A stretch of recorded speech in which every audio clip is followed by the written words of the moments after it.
In today's video, I want to talk to you guys about a popular drug combo that often goes south, and it goes south fast. A lot of people who smoke cannabis in their everyday lives think that if they're trying a new substance like, say, LSD for the first time, that if they take a few tokes of weed during their come-up, it's going to help relax them and ease them into the experience. Unfortunately, more often than not, the opposite happens, and instead, the weed catapults them into a terrifying nightmare of a trip. I personally have experience having a nightmare of a trip from smoking weed during the come-up, and this is going to be quite the terror tale, actually. Seems most of my terror tales of bad acid trips involve mixing substances. You'd think I would have learned my lesson, but nope. Apparently, I'm very hard-headed, and not in the sense that it means I can take a lot of substances. Hard-headed in the sense that I'm just a fucking numbskull. As always, this is a story from my past, so don't do anything that you hear me talk about in this video. I don't promote the use of illegal or legal substances, but if you are going to take a drug like, let's say, LSD, make sure that you always test your tabs before consuming it. There are a lot of imposter substances going around that dealers disguise as acid, but they're actually harmful drugs. I recently put out a video called Testing LSD, so if you want more information on how to test your tabs to make sure they're safe, then follow the link and check out that video there. So this story takes place about a year and a half ago, and I was on a camping trip with my girlfriend. I was the only one who was going to be tripping. I had a very important life decision to make, and of course, I thought I would consult with my personal gods, which at the time were the acid gods, and I thought it would give me some new insight into my problem and, well, help me just see things from a new perspective and come to a new conclusion. I only intended to consume about 100 micrograms of LSD, but what I didn't take into consideration was that I rolled for myself a joint that was probably 3 to 4 times larger than my average joint. And I should tell you guys that I have a very low tolerance to weed. It really doesn't take much to get me high. I didn't realize that combining that much cannabis with what I thought was a low dose of LSD was going to create an exceedingly intense experience. I didn't realize that the two drugs were going to potentiate each other. I remember being in the tent with my girlfriend, and I remember as the acid was starting to come on, I was having very intense closed-eye hallucinations. And I don't even want to call them like closed-eyed visuals, like they were full delirious hallucinations. I was, in my mind, experiencing an alternate reality than what was actually going on. In my mind, me and my girlfriend were having this full-blown conversation, and during this conversation, she was a slut. I couldn't separate what I was imagining from what was really happening. And I started to imagine her being just this terrible person, and I was just getting really hurt by her, when in reality I think all that was going on was she was just trying to get me to calm down because I was freaking out, because I was having some kind of weird delirious ego death type experience. I remember starting to just completely lose touch with reality and lose touch with who she was. I completely forgot that she was my girlfriend. I completely forgot everything about her. I didn't know what her name was. I had no memories of her. All that I knew was I was trapped alone in this tent with this person. She was in a bad mood, and she wasn't happy that I was waking her up, so she was being very hostile towards me. And her hostility translated during my trip into her being like a bad guy. Like I was in some kind of a really negative, like life-threatening situation, and I had to, under any circumstance, get away from her. So I remember going to the zipper and to go outside, and she's trying to stop me. She's grabbing my arm, and she's like, Adam, what are you doing? Stay in the tent with me. Like, don't go outside. And I remember looking at her and being like, no, I just need to pee. I need to pee. But meanwhile, in my head, I'm thinking, okay, Adam, you don't know who this person is. She's obviously kidnapped you. You need to lie to her and tell her that you're going to pee, but really what you're going to do is run. And the more she was trying to stop me from getting out of the tent, the more scared I was getting, because she knew that I was really freaking out, so she just didn't want me to leave, because I guess she anticipated that my behavior was going to be exceedingly erratic. And I remember just grabbing the zipper and looking at her and just being like, listen, if you don't let me go, I'm going to run. I will run. I'm running. That's it. I'm running. Now, we were at a campground, a provincial park campground, and they don't really have like any lights. Like when you leave your tent, if you don't have a flashlight, it's pitch black. And the visuals were coming on pretty intense. I remember I was just completely blind. It was like someone blindfolded me and I was just running in pitch black darkness. I'm running through the woods now. I remember all of a sudden, like, my vision starts to kick in a little bit. But all I can really do is I've got enough vision to dodge the trees. Like, I'm not even running through the campground. I full out just ran into the forest. I kept getting these weird visualizations of what I perceived to be rapists in the woods. It was like I'd look and I'd see a tree, and then there would be like a figure would like dart out, look at me, and then dart back behind the tree. And it was happening a lot. Like, the woods was filled with these evil rapists. I don't know why they were rapists, but that is where my mind was going at the time. I thought that, like, I was on some kind of a crazy prison planet and everywhere around me was a rapist. Like, none of this makes sense. I was so delirious. As I'm running through the woods, I'm starting to remember that, hey, I'm not alone. There's someone out here with me. And I'm starting to get some flashbacks and some images of my girlfriend. And I remember that my girlfriend was out here. But at this point, I couldn't remember that I had left her.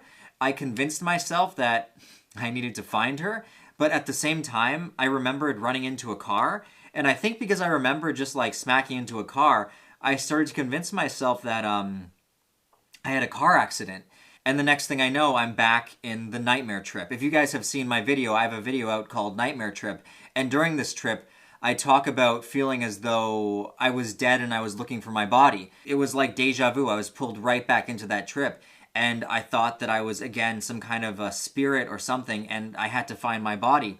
And I was getting these flashback images of a car accident that I had when I was younger. When I was about 18, I drove right into a tree, and it's actually a miracle that I'm alive. But I was having these flashbacks of that event as if I actually did die when I hit that tree, and I was convincing myself that my whole life since hitting that tree has just been a dream, and nothing's been real. This drug was showing me that I need to figure out a way to get out of this reoccurring dream and just accept that I died like 10 years ago. It was quite terrifying because when you're in that state and you're so suggestible even to your own crazy notions, you can convince yourself of some pretty wild things. I was ready to accept that I died 10 years ago and my entire life was just a complete fallacy up to that point. Luckily, I saw people in the distance. I saw a fire, and behind them was a car.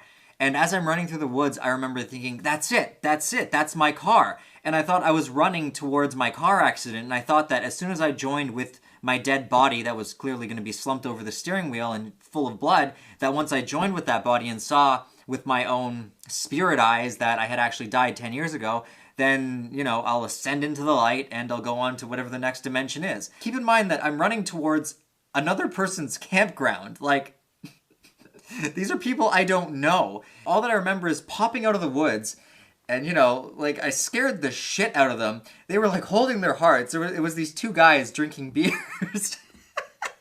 And they're just like, oh my God. And I'm like, hey. It was like I just snapped right out of my trance of believing that I was finding my dead body slumped over a steering wheel.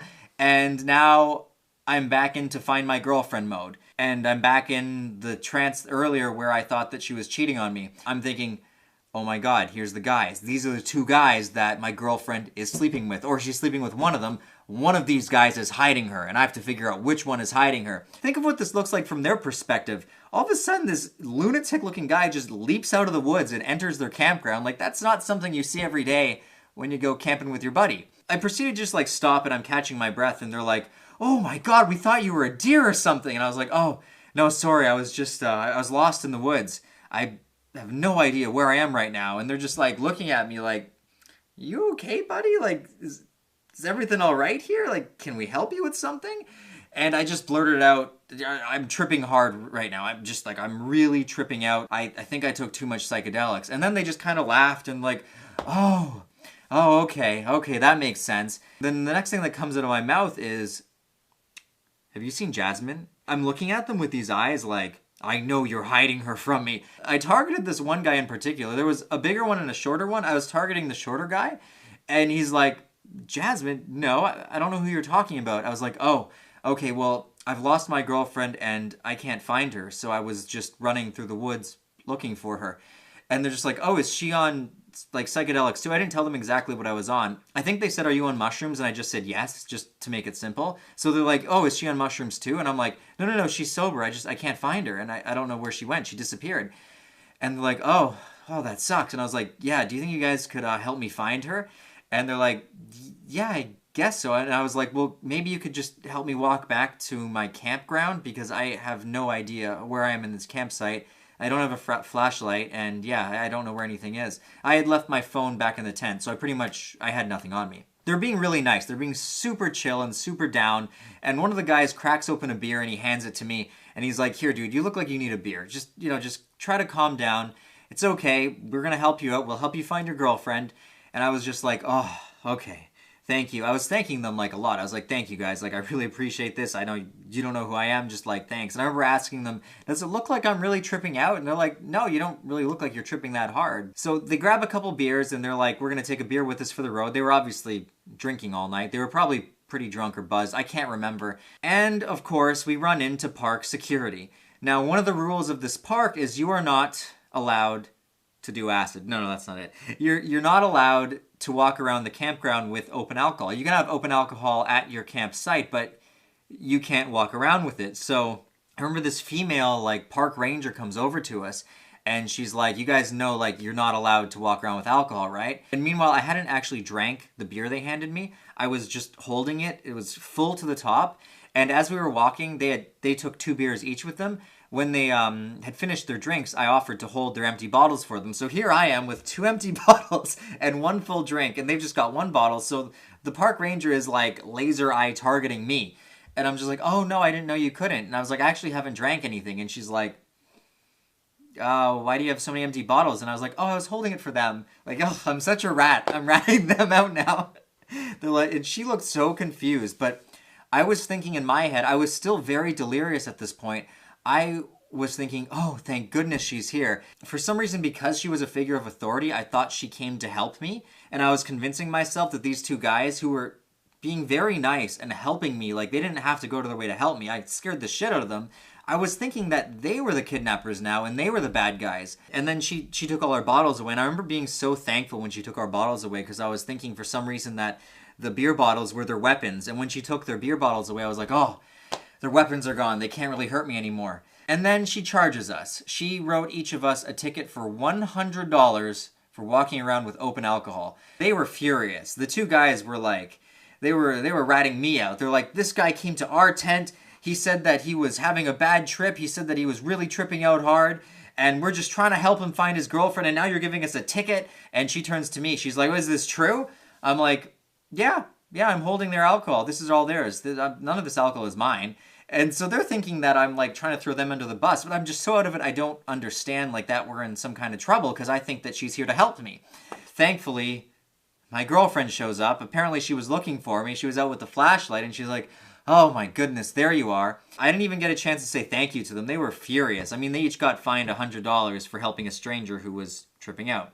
If by the rare chance, I don't remember your names, you guys are watching this video, thank you for helping me. I really did appreciate it. I would love to cover your $100 fines for you. I don't know, just send me an email. So my girlfriend grabs me and we head back to the campsite. And for some reason, as soon as I saw her, I completely sobered up. It was like my trip completely ended and I was back.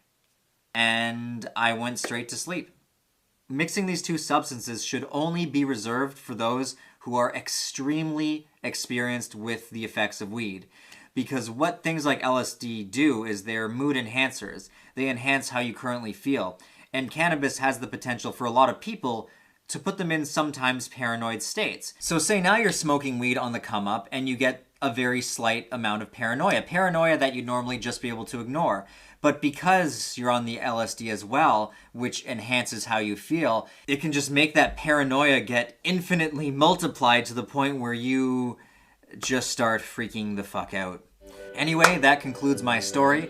I hope you guys enjoyed this video. If you haven't already, be sure to subscribe to my channel for weekly psychedelic related content. If you did enjoy this video, be sure to leave a like. And I have to say a massive thank you to all of my supporters who are pledging to me on Patreon. You guys are all amazing, and I wouldn't be here if it wasn't for your continued support, so thank you everyone. Anyway, hope you guys enjoyed this video. Till next time, take care, be safe, and yeah, see you guys later.